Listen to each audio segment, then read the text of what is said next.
Ok, super. Bonjour Anaïs. Donc on va commencer du coup. Euh, bienvenue à toutes et à tous. Bienvenue dans ce nouveau stream, donc le Z-Stream numéro 4. On crée une application avec Zilio. Et donc on est vraiment ici dans voilà, dans la démonstration de l'utilisation de nos codes. Ok. Et donc aujourd'hui, en guise d'introduction, j'aimerais reparler de la grande journée de nos Codes France qui a lieu cette semaine. Je suis encore impressionné par la qualité de l'organisation. Tout a excellemment bien été mis en place, on a bien été guidé et ça a été l'occasion de rencontrer pas mal de personnes que je connaissais déjà et puis des nouvelles personnes, notamment des nouvelles et des nouveaux utilisateurs Zilio. Donc c'était vraiment sympa. Je n'ai pas pu rester longtemps, malheureusement. Mais en tout cas, voilà, ce serait à refaire. On a été fiers, on a été vraiment contents de sponsoriser cet événement. L'autre information que je voulais vous donner ici, c'est qu'on organise, alors je ne partage pas mon écran encore, mais on organise le 18 novembre, donc mardi prochain à 21h aura lieu un Z Atelier. Donc le Z Atelier, c'est un événement mensuel où les utilisateurs Zilio se rencontrent. C'est l'occasion de nous rencontrer, de discuter de l'utilisation de Zilio. Chacun peut parler de son usage, des applications qu'il a pu créer jusqu'à maintenant. Donc c'est assez sympa. C'est l'occasion de mettre en avant ce qui fonctionne bien, ce qui fonctionne un peu moins bien, ce qui peut être amélioré.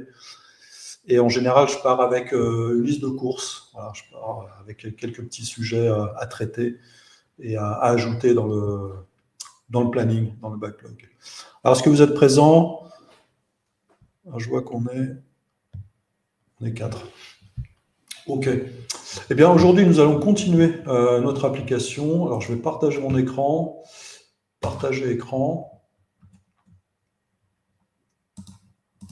Tout l'écran partagé. Et voilà. Donc là, vous devriez voir mon écran. Voilà. Alors, dites-moi si c'est OK pour vous. Je vais regarder s'il y a le chat. Si je clique ici, dites-moi si c'est OK pour vous. Je vais regarder s'il y a le chat. Voilà, donc j'ai bien le chat. OK, super. Donc, on va continuer. Se connecter. Voilà, alors pas de ce compte. On va se connecter avec le compte ZStream, celui-là. Voilà, et nous avons notre application. Ah oui, je me souviens, la dernière fois, on avait refait le logo, on avait utilisé Figma. Et voilà. On va retirer ça et zoomer. Ah oui, donc la dernière fois, effectivement, on avait créé un écran de login et on avait indiqué que on voulait avoir une navigation qui allait soit dans le catalogue, soit dans la section producteur. Et pour cela, on avait créé, je me souviens, la barre de navigation ici. D'ailleurs, on va simuler, on va aller voir ce que ça donne. Voilà, donc je me connecte en tant que Daniel ici. Voilà. D'ailleurs, je vois que certains d'entre vous ont joué avec l'application parce que il y a des choups. Voilà. Un nouveau fruit, je ne connaissais pas. OK, donc ici on a voilà, notre détail sous forme de pop-up. On peut aller voir ce que ça donne sous forme de tablette avec Alice. Voilà, on a une autre apparence ici. On a une application qui s'adapte automatiquement. Voilà, avec une pop-up qui affiche le détail et la gestion du stock. D'ailleurs, on n'a pas été voir. Alors, je vais cliquer ici. C'est un bouton qui permet de revenir au début. On n'a pas été voir producteur. Voilà, donc ici on a nos producteurs avec critères de recherche. Voilà. Il me semble qu'à la dernière fois on avait travaillé aussi sur les critères de recherche. Donc je reviens au début. Voilà, ici. Voilà, recherche par nom et un stock minimal. Donc si je cherche ce qui contient un B, on a bien que les bananes. Voilà. Donc on a notre application là, qui est opérationnelle. Alors la première chose que je voulais demander, c'est est-ce que vous avez des questions par rapport au précédent stream? Je vous rappelle qu'il y a eu 3 streams. on a créé cette application. Alors effectivement, en 3 heures, ça ne paraît pas beaucoup, parce que vous avez le configure, mais il est vrai qu'on a pris notre temps. Hein. On a pris le temps d'expliquer la démarche, on a pris le temps de customiser chacun des composants, on a pris le temps ici de configurer notre base, on a établi des relations entre les tables. Alors, je vais vous proposer aujourd'hui de continuer, mais voilà, si vous avez des questions par rapport aux précédents streams qui sont disponibles sur la chaîne YouTube de Zilio, parce qu'ils disparaissent de Twitch, de la chaîne No Code France Twitch, et du coup, ça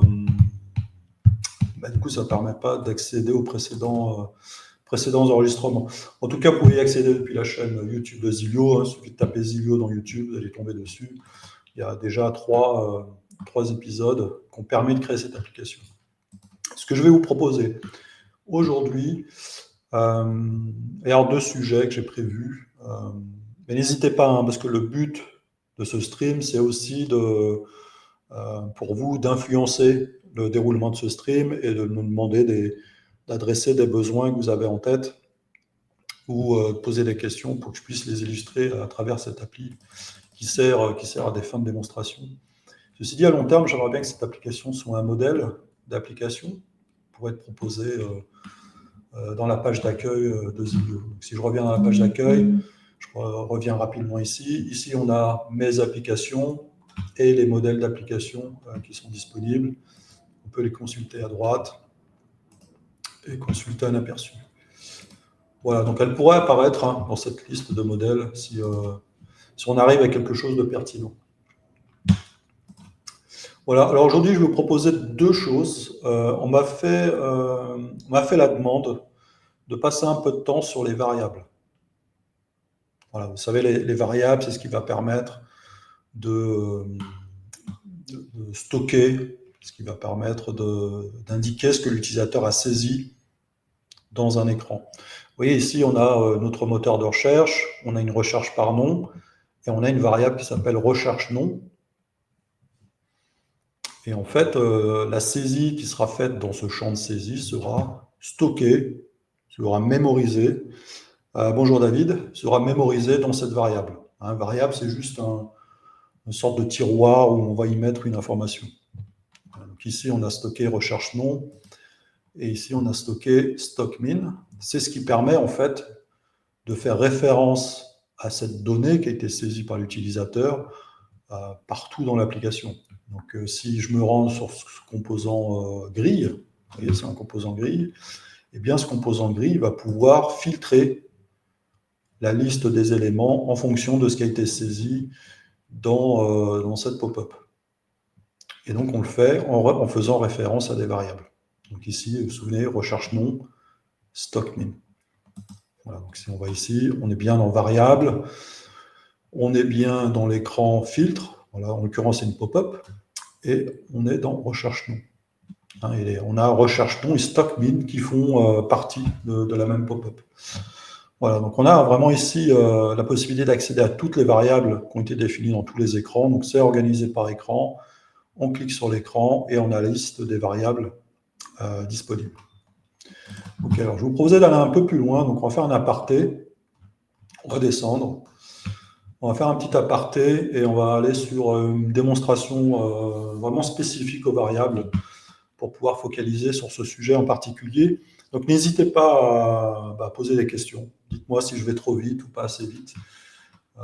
C'est vrai que c'est des sujets qui peuvent être très faciles à comprendre pour certaines, et un peu plus compliqués pour d'autres. C'est tout à fait normal.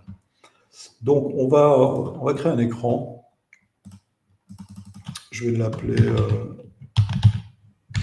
variable. Voilà, on va démontrer les variables. Alors, je pense que cet écran, on ne va pas le retenir, hein, il ne fera pas partie de l'application telle qu'elle. On est vraiment, là, je fais vraiment une parenthèse sur les variables. On va parler de... Je vais prendre des exemples complètement aléatoires qui n'ont rien à voir avec le thème de cette application, hein, qui traite les producteurs et les produits maraîchers. Donc ici, on a un écran nouveau dans lequel on va mettre des champs de saisie. OK. Donc, j'ai choisi un champ de saisie texte. J'ai peut-être été trop vite, je me rends compte. Donc, je vais dans la section champ de saisie. Et parmi tous ces champs de saisie, on en a combien? On en a une vingtaine.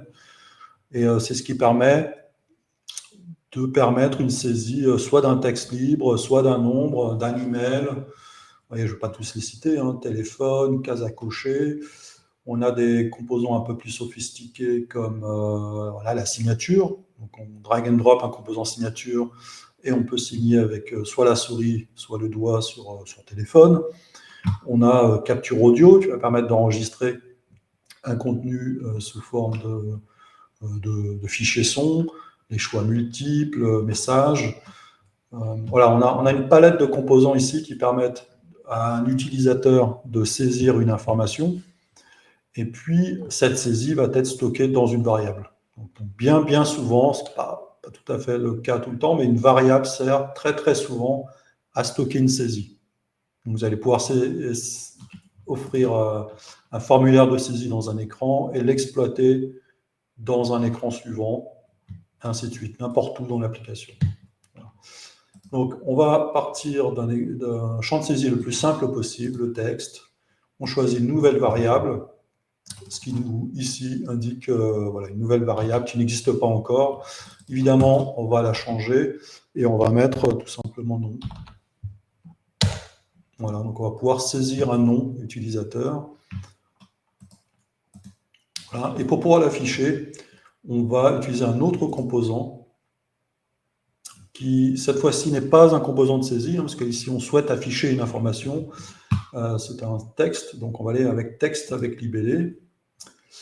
Et là, Zillow nous dit, mais qu'est-ce que tu veux afficher? Est-ce que tu veux afficher un texte fixe, tout le temps le même, comme par exemple « bonjour » dans ma super application? Est-ce que tu vas afficher une formule où tu vas peut-être concaténer des informations, faire un calcul numérique, une conversion ou quoi que ce soit?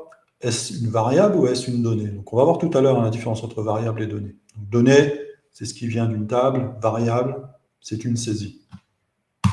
Donc je clique sur variable.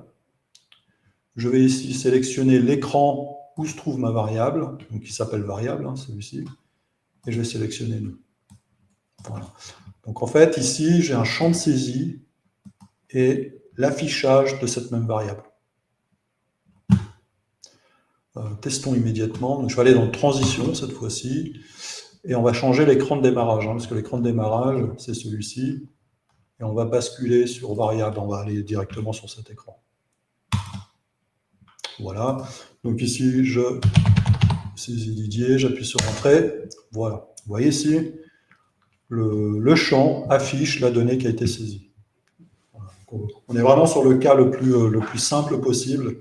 J'ai une saisie, puis son affichage. Alors, je regarde s'il y a des questions de temps en temps. Alors évidemment, ici, je l'ai affiché dans cet écran. Je pourrais afficher cette donnée dans un autre écran ou dans une pop-up, peu importe. Donc si je crée un deuxième écran, voilà, sans en-tête, peu importe, je déplace ce composant ici. Voilà, il est toujours valide, il fonctionne toujours, il est toujours associé à nom. Vous voyez, nom qui est de type texte, parce que c'est un composant texte. Il va falloir un moyen d'accéder à ce deuxième écran, donc on va ajouter un bouton, ici. Voilà, je ne vais pas le renommer parce que je vais l'enlever. Je vais définir une transition. Donc on saisit, on va sur suivant, et on va sur le nouvel écran. On y va, je tape Didier, suivant, on a bien Didier. Donc vous voyez, on peut afficher cette donnée n'importe où, pas forcément dans le même écran. Il faut juste veiller évidemment que l'écran dans lequel on souhaite afficher la donnée soit bien affiché après la saisie. Vous pouvez faire des erreurs évidemment, vous pouvez très bien désigner cet écran comme étant affiché avant celui-ci. Évidemment, celui-ci ne trouvera pas la donnée. Voilà. On va retirer tout ça. Oh là, j'aurais pas dû. Je vais récupérer. Voilà. Alors j'ai fait défaire ici. Je supprime. Je vais zoomer pour que vous voyez un petit peu mieux. Voilà. Voilà, donc on va continuer notre formulaire et on va ajouter maintenant un champ de saisie numérique. Voilà, on va l'appeler âge. Et on le bascule en haut. Voilà. Est-ce que tout va bien pour vous? Voilà, donc on a ici âge. Et je vais vous montrer ici que dans ce composant d'affichage, on va basculer. C'est-à-dire que je ne veux plus afficher le nom. Maintenant, je vais afficher l'âge. Donc, je vais aller dans variable. Âge. Voilà. On continue. Donc, si je mets Didier ici, je tape, je dois avoir 36 ans. Je ne sais pas si vous me croyez. Voilà, donc vous voyez ici, âge 36. Voilà, donc tout va bien. On va le customiser un peu, cet affichage. On va agrandir un peu. Voilà, quelque chose comme ça, couleur de fond, pour qu'il se distingue bien des champs de saisie. Voilà, j'aime bien mettre des bordures. Voilà, bordure arrondie. Voilà, c'est pas très beau.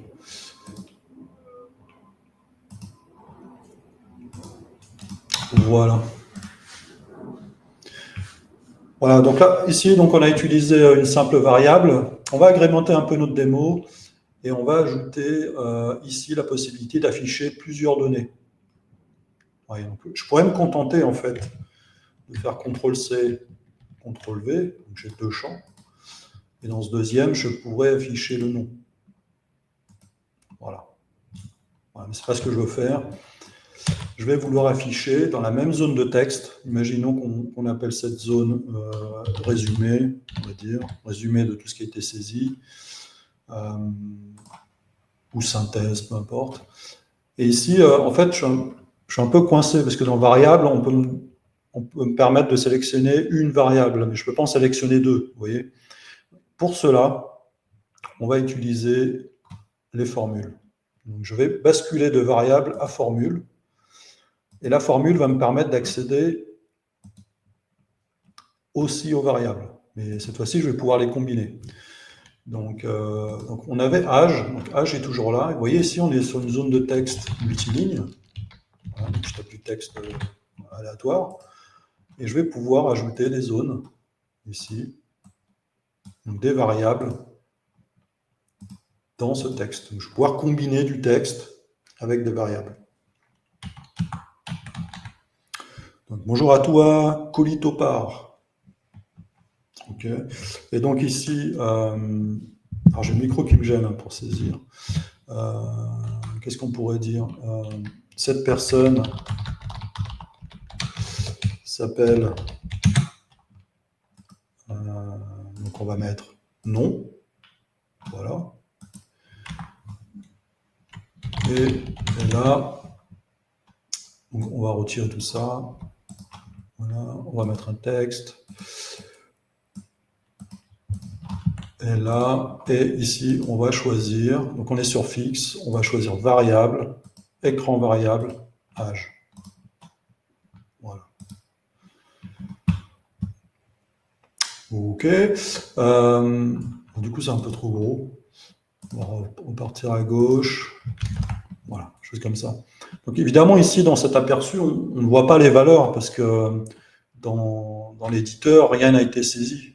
Pour pouvoir voir son écran d'action, il va falloir simuler. Et donc, on va taper Didier. Vous voyez, je sors du champ Didier. La formule, ici, c'est mise à jour. Et on va dire que j'ai 37 ans.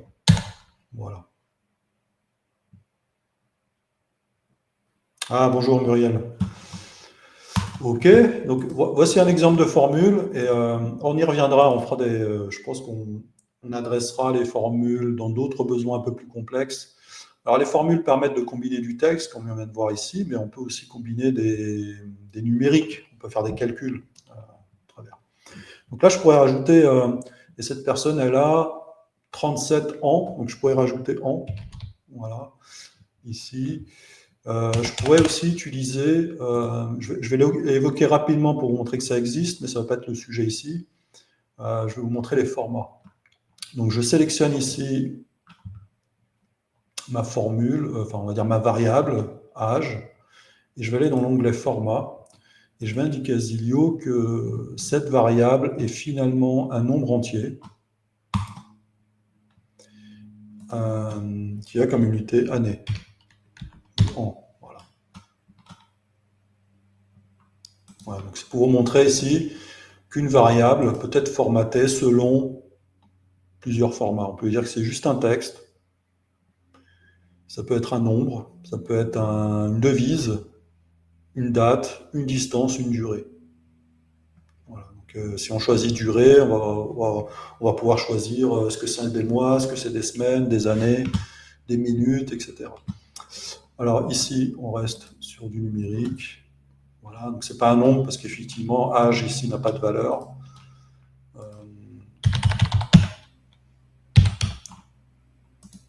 Voilà, 38 ans. Voilà, donc c'était pour vous montrer rapidement les formules.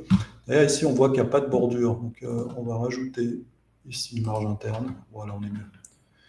Est-ce que tout est clair là? Est-ce que tout va bien? Je vais peut-être un peu trop lentement, hein, vous me direz. On va rajouter un autre champ de saisie, le curseur. Voilà, on va lui associer une variable évaluation. Voilà, on va dire que l'évaluation va de 0 à 100, puis par défaut c'est 50, ok, ça marche. Qu'est-ce que j'avais noté? On peut utiliser d'autres composants comme évaluation. Voilà, évaluation. Voilà, on peut indiquer une valeur maximale ici, donc un nombre d'étoiles. On peut changer également l'icône. Hein, si vous voulez saisir un autre type d'information. Pour le stock, ça pourrait fonctionner. Hein, voilà. Là, c'est une évaluation. Donc, peu importe. Voilà. Et ensuite, qu'est-ce que j'avais trouvé comme exemple? Ah oui, bah, on en a d'autres. On a la case à cocher. Voilà. Est-ce que cette personne est assurée chez nous, par exemple? Chez nous. Voilà. Et en valeur possible, je copie-colle. Hein. Voilà. Voilà, donc la variable s'appelle assurée chez nous. Elle sera ce qu'on appelle un booléen, donc soit vrai, soit faux. Et on peut mettre un libellé qui peut être différent. Et il y en a un qui est très utilisé aussi, c'est l'interrupteur. Ici, c'est vrai qu'en anglais on dirait switch. Et ici, accepter les CGI. Voilà. Donc, voici un petit florilège de composants que l'on peut utiliser. Voilà, on va dire que j'ai 41. Voilà, on a un composant ici. Ah oui, j'ai pas renommé, donc du coup, vous voyez ici, j'ai deux champs qui s'appuient sur la même donnée. Ouais, c'était pas voulu, mais ça vous montre qu'un écran est complètement dynamique. Hein. Vous changez une donnée, tous les autres composants vont se mettre à jour par rapport à cette donnée, y compris les formules. Vous voyez, si je passe à 5, il passe à 5. Et si j'augmente, ce composant ne s'est pas affiché 68, donc il reste à 5. Voilà. Est-ce que c'est clair pour vous? Est-ce que c'était utile?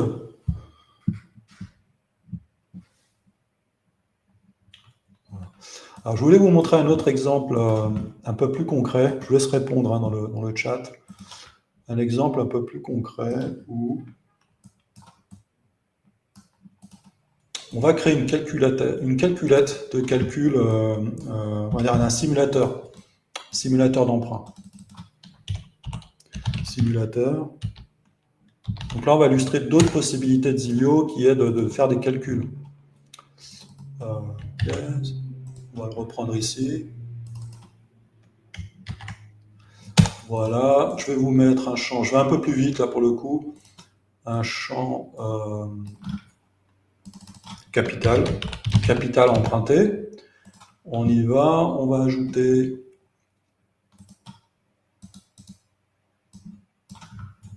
alors j'ai pris des notes, le taux évidemment, le taux d'emprunt, et puis le nombre d'années. Nouvelle variable. Ici, la durée en années. Voilà. Donc on a nos trois champs et on va vouloir afficher le résultat ici. On n'a pas vraiment besoin de boutons parce que, si vous vous souvenez, la formule se met à jour automatiquement. C'est clair, merci. Ok, super. Dites-moi si je vais trop lentement. Donc, on va vouloir... qu'est-ce qu'on va pouvoir utiliser? Moi, j'utiliserais bien statistique. Statistique, voilà. Et là, on va écrire mensualité. Voilà, on va changer l'icône. Est-ce qu'on a un truc monnaie? Non. Normalement, on devrait avoir. Bon, je ne sais pas trop. On devrait avoir une icône bourse. Je l'ai déjà utilisée. Si vous la voyez, vous me dites. Monnaie, comment on pourrait dire cash? Ouais, c'est pas trop. Non, c'est pas celui-là que je cherche. Bon, bref. Ok, donc pour l'instant, mensualité, voilà, on a un texte en dur, donc je vais l'enlever complètement, voilà. Et donc, ce qu'on va vouloir faire ici, c'est calculer, calculer la mensualité. Alors pour ça, il y a un calcul assez compliqué que j'ai récupéré de ChatGPT. Donc on va aller voir ChatGPT et on va aller récupérer la formule. Okay, donc ici, on a trois données qu'il va falloir combiner ensemble pour récupérer la mensualité. Ok, alors pour ça, on va basculer en mode formule, parce qu'on va vouloir faire un calcul. Pour faire un calcul, on va aller dans fonction. Donc vous voyez, il y a un certain nombre de fonctions. Alors je ne sais pas si je l'ai déjà abordé dans un précédent stream, je ne m'en souviens plus. On va s'y attarder un petit peu. Donc ici, on a toutes les possibilités de combiner des variables ou des données dans une formule. Donc on peut mettre une condition. Donc j'affiche telle donnée si une autre vaut telle valeur. On a des calculs de nombres, des calculs de date, des transformations de texte. Vous voyez, passer en majuscule, chercher des occurrences. Est-ce qu'un texte inclut un autre? Remplacer un texte, la longueur d'un texte. Vous voyez, c'est mine de rien, c'est toutes les petites fonctions dont on a besoin au quotidien, parfois, pour résoudre des petits problèmes, pas forcément des problèmes, mais des petits besoins. Par exemple, dans une app de covoiturage, un des clients a voulu anonymiser les utilisateurs, et du coup, on affiche que la première lettre, on affiche tout le prénom et que la première lettre du nom. Et donc, pour ça, on utilise ce genre de fonction. Donc là, par exemple, on va utiliser sous-chaîne et on va indiquer à Zillow ne prend que la première lettre du nom. On va pouvoir aller chercher des données et les combiner. On va pouvoir agréger les données, chercher un maximal, un minimal, des moyennes, des sommes, des éléments de liste, des informations sur le terminal qui est utilisé par l'utilisateur. On a des possibilités de traduire une application, images, géolocalisation, paiement, la fonctionnalité SaaS qui permet de créer des applications à la volée. Et puis, voilà, une fonction un peu plus technique qui va permettre d'aller chercher une donnée dans un message JSON. Voilà, ce qui nous intéresse, nous, c'est faire un calcul. Donc, on va aller dans Nombre, Calcul. On clique ici. Et dans les propriétés de calcul, on a une expression. Donc, Zillow nous dit, voilà, on a jusqu'à 5 variables. Ah non, 9, on n'est pas ça à 9. J'avais oublié. Donc, on a un certain nombre de variables ici qu'on va pouvoir combiner. Donc, si je fais V1 plus V2, j'obtiens 1 plus 1. Vous voyez. Je peux changer l'expression, évidemment. Je peux dire, maintenant, je veux V1 moins V2. Donc, j'obtiendrai voilà, 0, vous pouvez le voir en haut, 1 moins 1. Alors, nous, ce qui va nous intéresser, c'est une expression plus compliquée. Donc, on va aller voir ChatGPT. J'ai déjà fait la requête ce matin. Voilà. Voilà. Donc, vous voyez ici, je lui ai demandé, je ne vais pas tout refaire, mais je lui ai demandé, donne-moi la formule complète qui permet de calculer une mensualité en fonction de capital, taux et durée. Après, je lui ai dit, oui, mais moi, dans Zilio, j'ai pas, mes variables, elles ne s'appellent pas M, C et T, elles s'appellent V1, V2, V3. Donc, il me l'a reformulé avec V1, V2, V3. Et après, voilà, je lui ai dit, attention, ça, c'est pas permis. Donc, il m'a trouvé une alternative qui est celle-ci. Voilà, on ne peut pas utiliser les puissances dans les formules. En revanche, on va utiliser cet opérateur. Hein, donc c'est équivalent. Donc je copie le code. Et on va voir si ça fonctionne. Voilà, je reviens ici. Je colle ici. Voilà. Alors, infini, probablement, parce que j'ai un 0 ici. Et, bon, on va déjà tester. On va mettre 100 000. On va aller étape par étape. Alors, est-il possible d'ajouter une formule directement dans le tableau des données? Non. Non, on ne peut pas. Non, on a fait le choix de ne pas avoir de colonne dynamique dans Zilio et de proposer cette dynamicité dans l'affichage, dans les écrans. Hein, c'est ce qui permet de créer des formules dans un écran, là où ils en avaient besoin en fait. Voilà. Donc en fait, dans les tables, vous allez trouver que les données utiles. Vous n'allez pas trouver des données intermédiaires ou des calculs intermédiaires.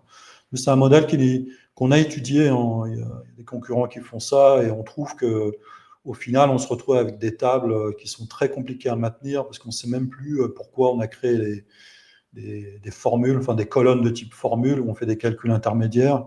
Et parfois, on est obligé de combiner une colonne dynamique avec une autre. À la fin, on se retrouve avec 10 colonnes de formules parce que dans un écran particulier, on a voulu afficher la donnée. Nous, on préfère créer la formule à l'endroit où vous en avez besoin. Donc 100 000 en capital. En taux, on va partir sur 0,03, c'est un pourcentage, et année sur 20 ans, par exemple. Voilà. Vous voyez, on a une mensualité de 554. Donc voilà, et là, c'est sympa parce que j'ai pu là le tester directement sans quitter la formule. Et on va indiquer ici dans le format qu'on est en devise. Voilà, donc le symbole apparaît. Voilà. Voilà, donc là, c'est un calcul complètement fixe. On va le changer pour devenir complètement dynamique. Donc, dans variable, on doit faire référence à simulateur capital. Donc ici, on reprend bien le nom de la variable. Et on voit que c'est un champ de saisie numérique, hein, grâce au 1, 2, 3. Simulateur, taux. Et la variable V3, c'est simulateur, durée.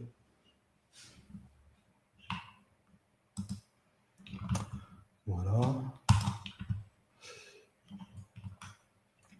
Alors, je tombe sur le précédent écran, c'est tout à fait normal, il faut aller dans Transition, et on va indiquer que notre écran de démarrage, c'est celui-ci. Voilà, donc ça on peut faire en sorte de ne pas afficher n'est pas un nombre. Voilà, donc disons 200 000 avec un taux de 0,3 sur 10 ans. Voilà, si on passe sur 20 ans, si on passe sur 1 an, ça fait beaucoup d'un coup. Hein. Voilà. Est-ce que c'est clair pour vous? Est-ce que c'est utile? Voilà, donc c'était la petite parenthèse gestion des variables. D'ailleurs, on pourrait mettre un slider ici pour les années. Alors on y va, je vous montre le principe. Donc je prends curseur, et en fait, ici j'ai un composant qui va utiliser la variable durée. Je peux très bien en avoir un autre. Voilà. Et je peux le retirer. Voilà. Donc là, ce qui est sympa, c'est que j'ai pu interchanger un composant en utilisant le même nom de variable. Et du coup, je n'ai pas eu besoin d'aller retravailler ma formule. Voilà, donc si on fait 200 000, 2 millions, n'importe, 3, voilà. Voilà, donc là, on peut utiliser un slider. Et là, si on part sur 100 ans, il faut quand même 5 000 € par mois. Ouais, quand même. Ok, donc voilà un petit simulateur d'emprunt immobilier. Voilà, je vous le publie.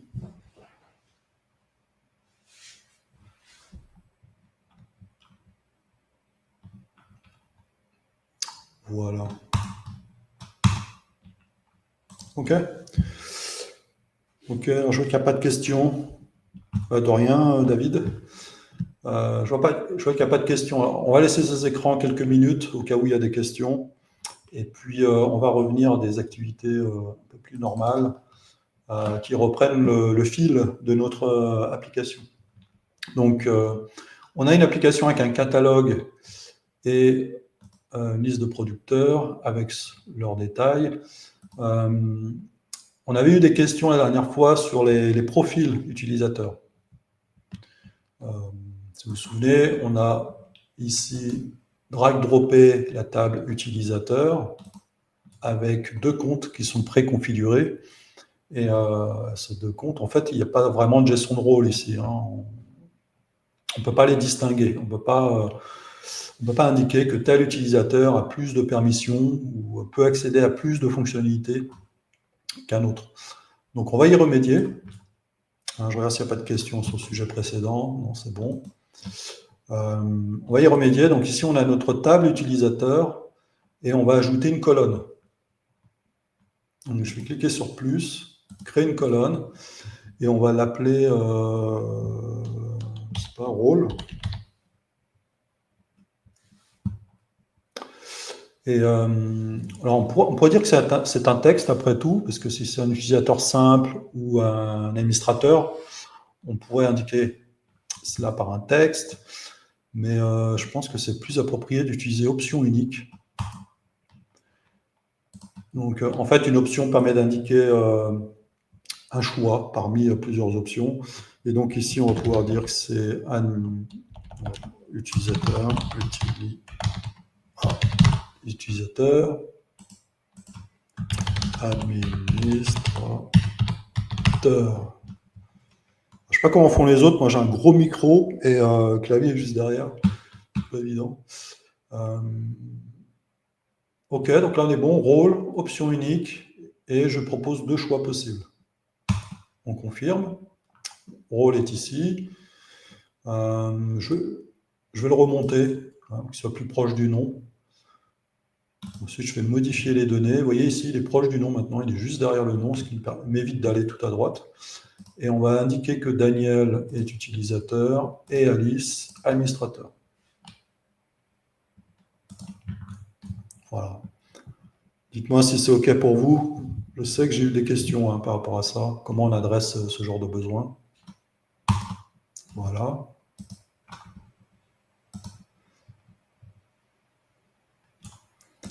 OK. Ensuite, on va modifier notre application. Et pour vous illustrer comment récupérer cette donnée rôle, je vais insérer un écran intermédiaire, vraiment juste pour vous montrer comment ça fonctionne. On ne va pas le garder. Et on va changer, dans Transition, on va changer le chemin, le parcours utilisateur. De toute façon, on était parti tout en bas. On va revenir sur Connexion, et Connexion va aller sur cet écran.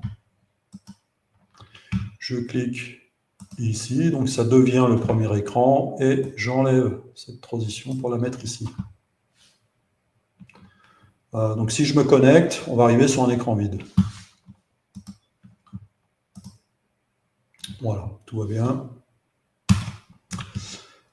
Ensuite, je vais vouloir afficher des informations de l'utilisateur. Pour cela, on va utiliser un composant basique ici, texte avec libellé. Et cette fois-ci, vous vous souvenez, il y a une différence entre les variables et les données. Les variables sont saisies par l'utilisateur. En revanche, les données font partie du modèle de données. Ils font partie de l'onglet données que l'on a ici. Et les utilisateurs font partie aussi des données. Cet ordre n'est pas saisi. Il est sélectionné parmi une liste d'utilisateurs si, évidemment, il est autorisé à rentrer dans le système. Et donc, cette donnée utilisateur, elle se trouve dans connexion, elle se trouve dans cet écran. Parce que c'est à ce moment-là qu'on sélectionne l'utilisateur. Je vais dans connexion. Ici, on me montre que le bouton, donc ici c'est une icône de bouton, permet de sélectionner l'utilisateur dans la variable qui s'appelle user. Donc par défaut, c'est comme ça en anglais, mais on peut le renommer. Hein. Et donc, si jamais je veux afficher son nom, je vais aller chercher le nom de la variable utilisateur de ce bouton. Donc là, j'ai Daniel Morgan. Voilà, on peut continuer comme ça. Hein. Si je fais CTRL-C, CTRL-V, cette fois-ci, je vais ici, j'ai son rôle. Donc, si vous voulez faire un détail de compte, vous pourriez le faire de cette façon-là. Email, je continue. Profil. Un profil, ça va être une image. Donc, il faudra le basculer. Ah, là, on ne peut pas le basculer sous forme d'image, c'est pas grave. On va aller chercher ici une image à partir de la donnée connexion. Et là, cette fois-ci, profil. Voilà, on pourrait le monter ici. Donc, c'est comme ça que vous pourriez créer un écran de compte. Okay, je vais zoomer un peu peut-être. On n'a pas besoin de dézoomer autant. Alors, on sait que le rôle, c'est un choix hein, parmi deux options possibles aujourd'hui. Et donc, pour ça, on aime bien utiliser ce composant option, vous voyez, qui donne une apparence différente. Voilà. Et donc, vous voyez ici qu'on peut récupérer cette donnée, user, role. On peut la récupérer et on peut la tester à tout moment. Donc, on peut la tester dans un écran. Par exemple, ici, on pourrait filtrer par le rôle utilisateur. Bon, ça n'a pas trop de sens là dans notre cas, mais on pourrait filtrer. Pareil pour toute donnée comme les producteurs. On pourrait donner accès à tel ou tel écran en fonction du profil. D'ailleurs, on pourrait l'illustrer. Allons créer un écran ici, comment on pourrait l'appeler, le tableau de bord. Voilà, je fais CTRL-C, CTRL-V ici. Voilà, on va l'aligner. Là, pour montrer qu'au final... Ah oui. Bon, c'est pas grave. On va mettre ça de côté. On va les garder, on va les mettre de côté. On les supprimera à un moment donné. Donc ici, j'ai un écran tableau de bord. C'est-à-dire qu'on peut aller soit sur catalogue, soit sur producteur, soit sur tableau de bord. Allons créer un tableau de bord très très rapide. Ce n'est pas le but pour le moment. On a statistiques, progression. Donc allons sur statistiques et je vais vouloir afficher, allons sur fixe pour le moment. Et je vais vouloir afficher le nombre de produits. Voilà, les produits. On va changer les styles. J'aime bien changer les couleurs. Voilà, on va mettre un petit dégradé. Voilà, on va changer l'orientation. Peut-être un peu trop clair. Voilà, quelque chose comme ça. Et, on va afficher le nombre de produits. Donc, je vais vouloir mettre une icône. Et puis, une icône qui... Bon, peu importe, hein, je ne sais pas trop quoi mettre. Pas passer trop de temps là-dessus. Faudra un fruit, en fait.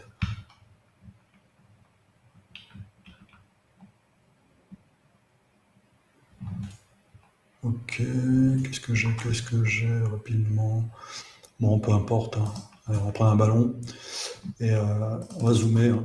Voilà, donc en fait ici j'ai un tableau de bord.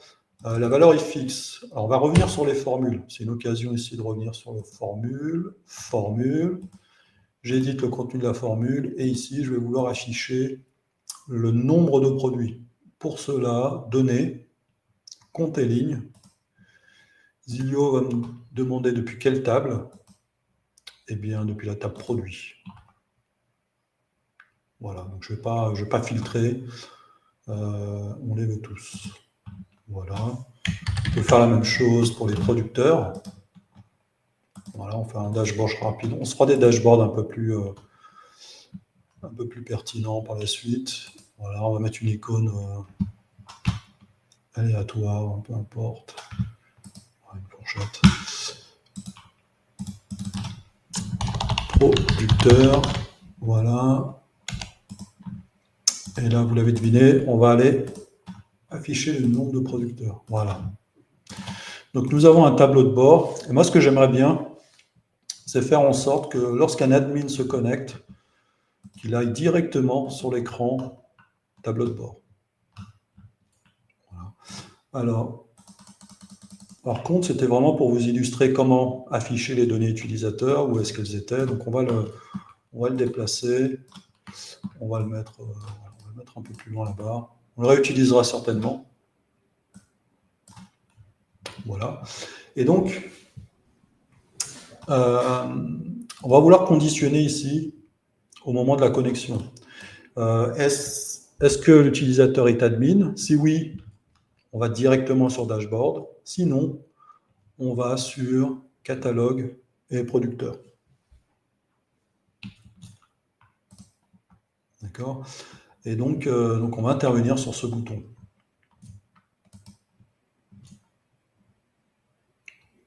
OK, donc ici, on a la connexion. Donc, vous vous souvenez, la variable user, hein, c'est celle-ci. On pourrait la renommer utilisateur depuis la table utilisateur. Donc, ce qu'on va vouloir faire, c'est ajouter une condition.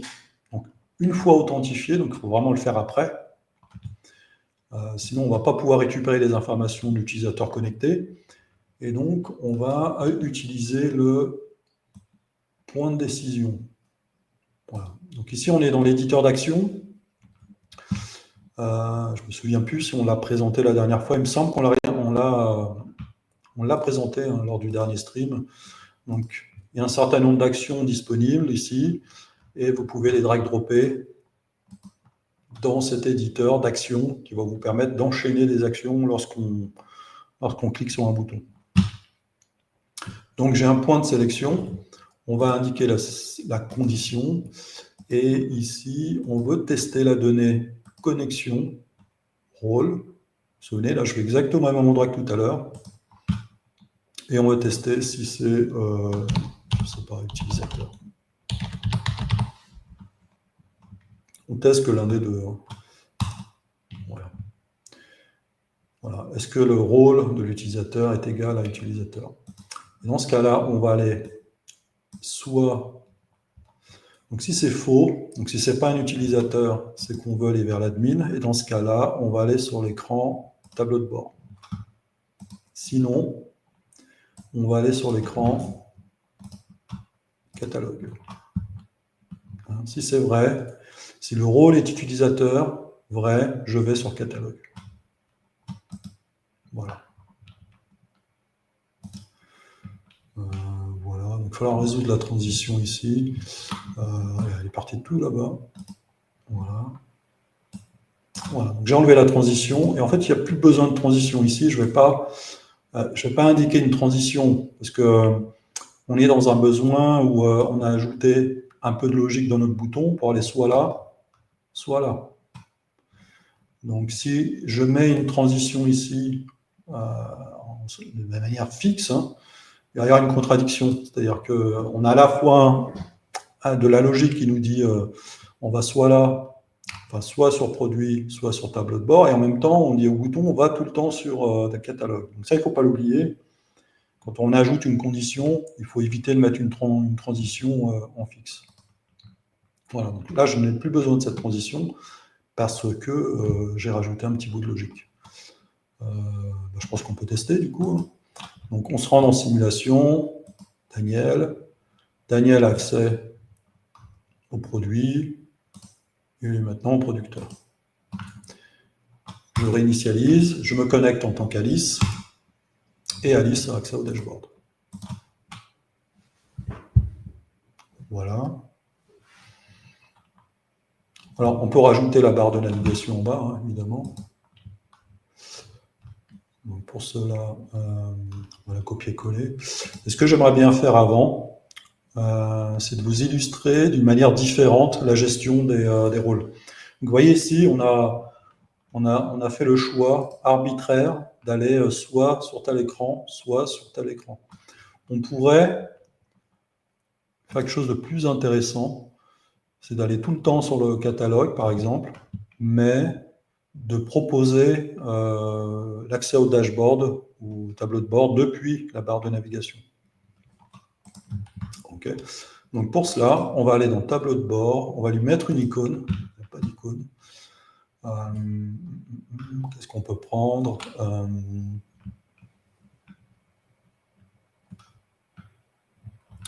celui-là. Celui-là fonctionne bien. Tableau de bord. Alors je vais zoomer, j'espère que ce soit trop petit. Alors est-ce que vous suivez? Est-ce que tout est OK pour vous? Et donc ici, on va rajouter tableau de bord. Et ici, tableau de bord. Voilà. Une fois que je l'ai ajouté, je vais CTRL-C, CTRL-V. Voilà, comme ça, je n'ai pas besoin de tout redéfinir. OK?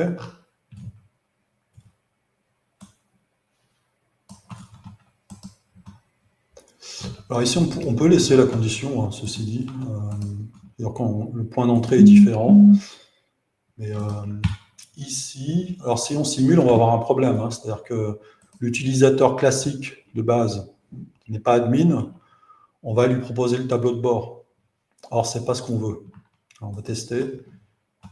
C'est pour ça que je n'ai pas terminé de configurer l'application. Vous voyez ici, on m'a bien redirigé vers catalogue, producteur, mais j'ai aussi accès au tableau de bord. Bonjour Olivier.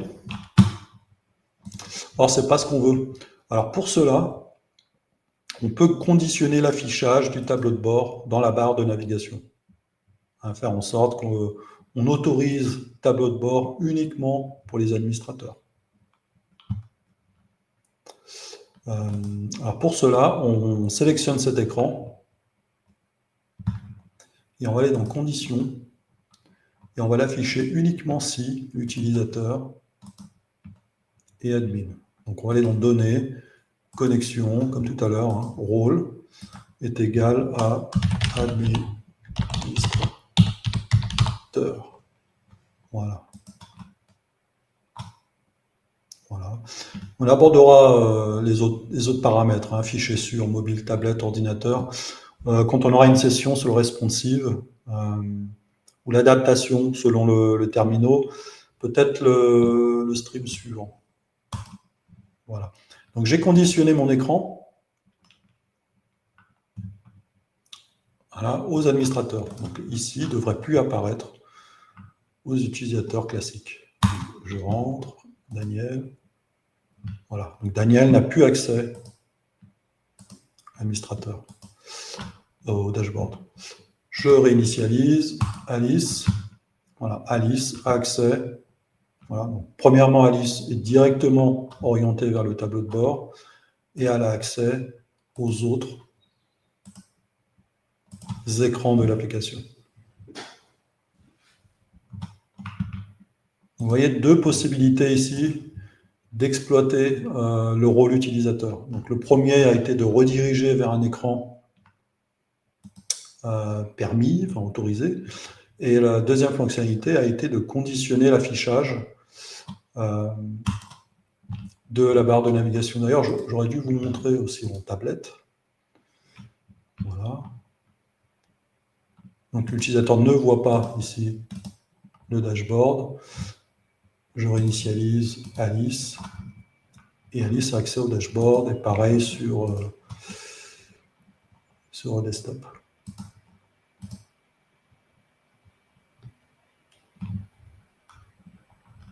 Voilà. Écoutez, c'est pas mal. La dernière fois, on m'a dit que ce serait bien de renseigner les infos de connexion pour que vous puissiez directement tester l'application.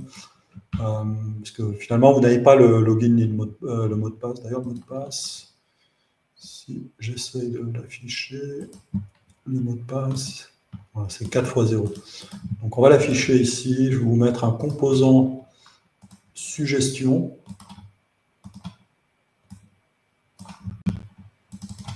Voilà. Et tu peux te connecter avec pa@gmail.com 1, 2, 3, 4.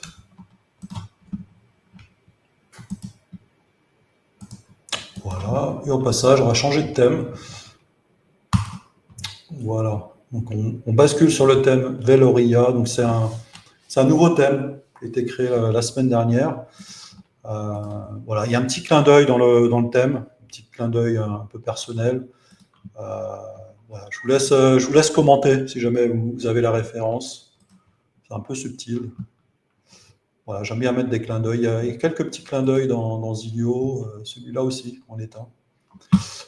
Je vous laisse, voilà, je vous en dis pas plus. Je ne sais pas si c'est facile à deviner ou pas. Je vous laisse voir.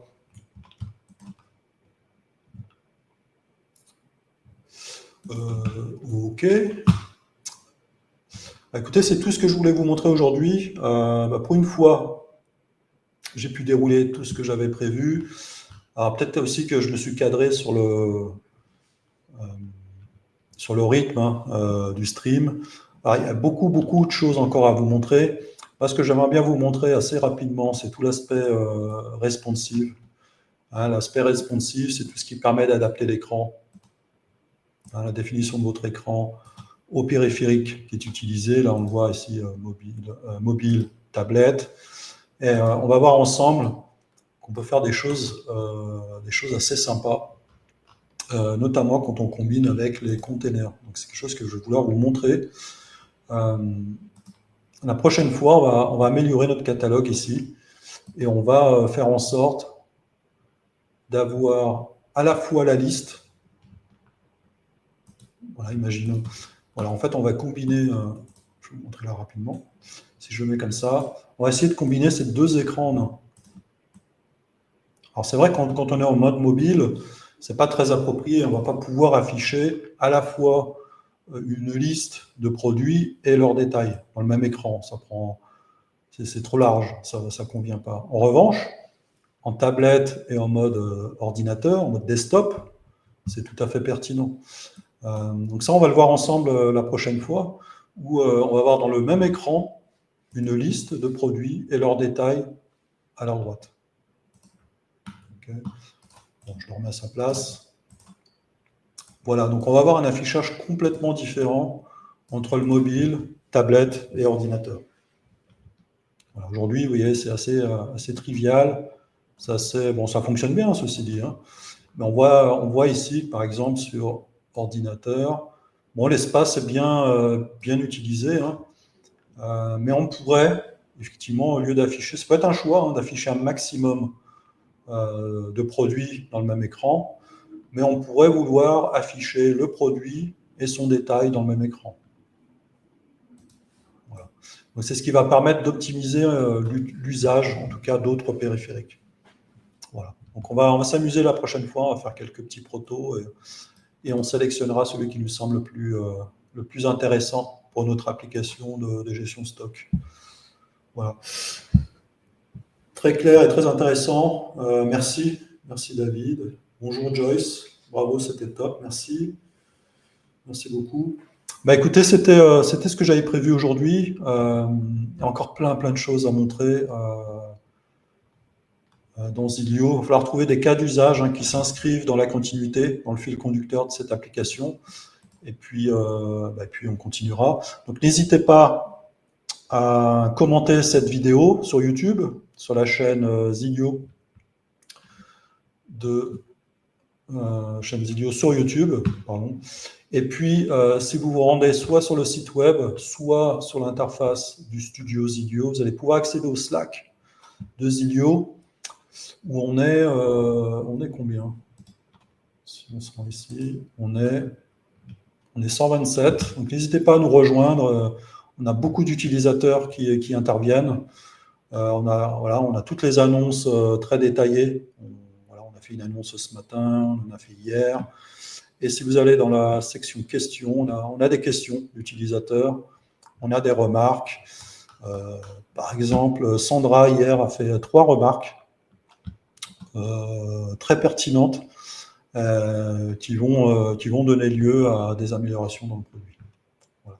Donc, n'hésitez pas à nous rejoindre soit sur le canal Zilio de No Code France, soit directement sur le Slack de Zilio, pour rejoindre la communauté, puis parler d'applications plus ou moins complexes créées avec Zilio. Voilà. Je vois qu'il n'y a pas d'autres questions. Je vous remercie d'avoir assisté à ce stream, d'avoir contribué. Je vais republier, je ne vais pas oublier cette fois-ci. Voilà. Et puis je vous souhaite un bon après-midi, un bon week-end, et on se voit vendredi prochain. Voilà. Merci à vous.